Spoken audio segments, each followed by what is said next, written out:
Good afternoon and welcome to another Angry Alien Bulletin. This time I am comfortable in making it official, at least from an editorial standpoint, and in my opinion, we definitely have sufficient evidence for life on Mars. The evidence is utterly overwhelming. At least on the bacterial level, there is life on Mars. Perhaps in the past only, but I strongly doubt that. If life flourished on Mars in its ancient past, there are no environmental conditions on this planet that should have wiped it out since then.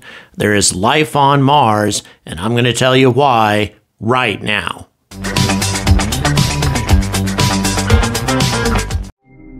Good afternoon, and once again, welcome to another Angry Alien Bulletin. We're going to be talking about life on Mars again, and why I am now comfortable enough to announce, at least on a personal level, that there is definitely life on Mars. Once again, we're not talking anything particularly fancy, just bacterial, but there is more than enough evidence to support the existence of life on Mars now. And if this were any other topic, or indeed I think any other planet, we would have admitted that to ourselves by now. But given how controversial the life on Mars issue has been over the last several decades, I think that's the only reason that NASA hasn't made that announcement so far. So let me try to explain.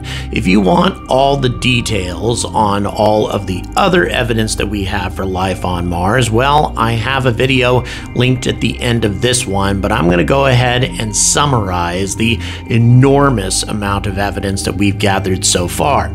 First of all, the 1976 Viking mission, which by the way was the only mission we ever sent to Mars, or any planet for that matter, that had an experiment on board that was designed to specifically detect life. I'm not going to go into all the details of the label release experiment. Again, if you want that, the video is linked at the end of this one, but those tests on both Viking 1 and Viking 2 revealed that there was indeed life in the Martian regolith, and those tests have never produced a false positive in spite of all the effort that's been made to create a false positive, with people trying to debunk these discoveries since they were made in 1976, but to no avail.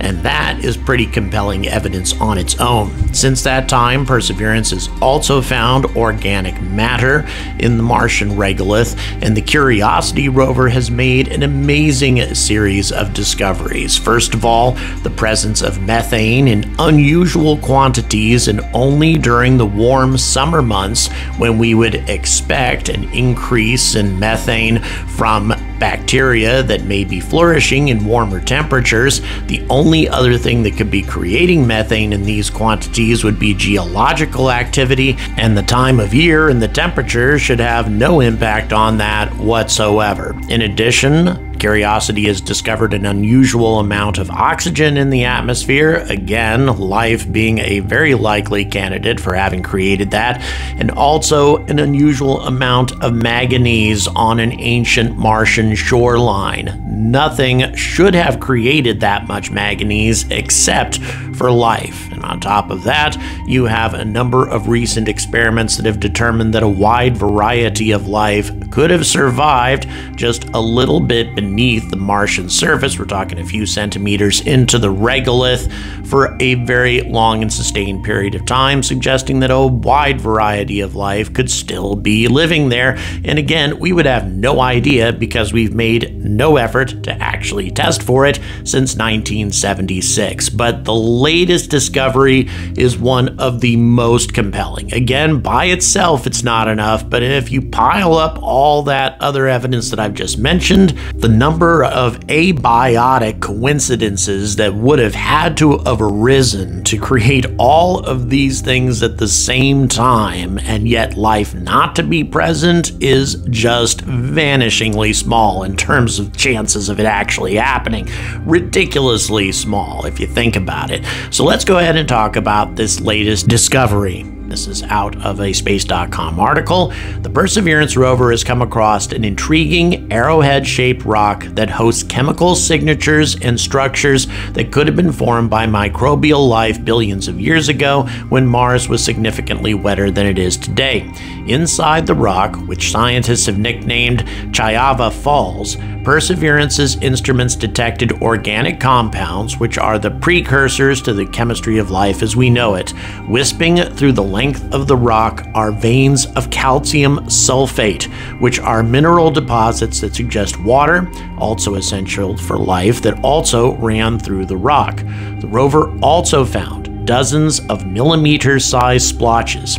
Too bad that we don't have a real microscope on this thing, each surrounded by a black ring and mimicking the appearance of leopard spots. These rings contain iron and phosphate, which are also seen on Earth as a result of microbe-led chemical reactions.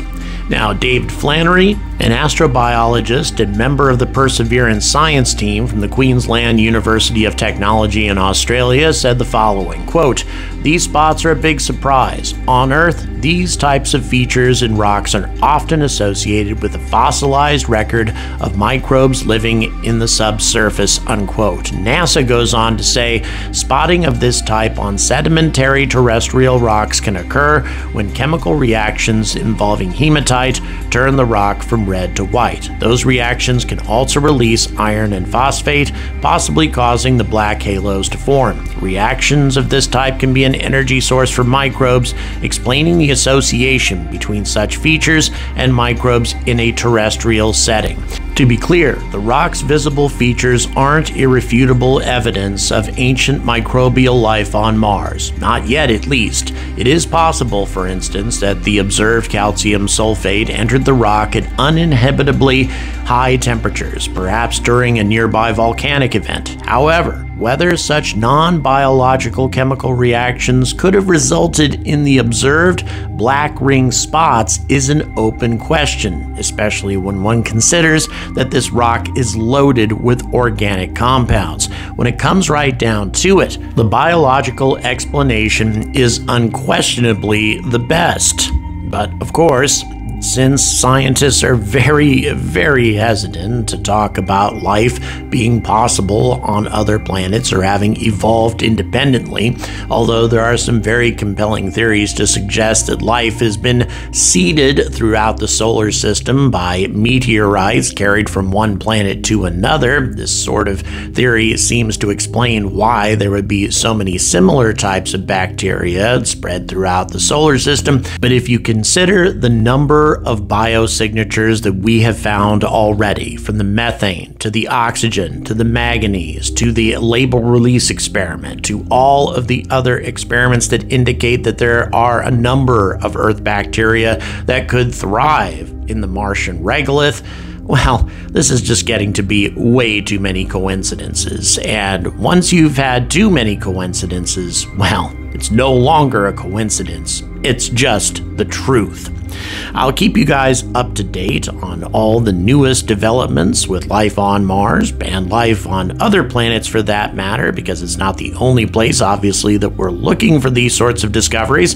Also, if you want more details on the other bioindicators that we have found on Mars, again, we have a link at the end of this video. Finally, please don't forget to like and subscribe, and also please check the description for various ways to support this content so I can keep covering spaceflight events in Shetland and elsewhere. And as always, stay angry about space.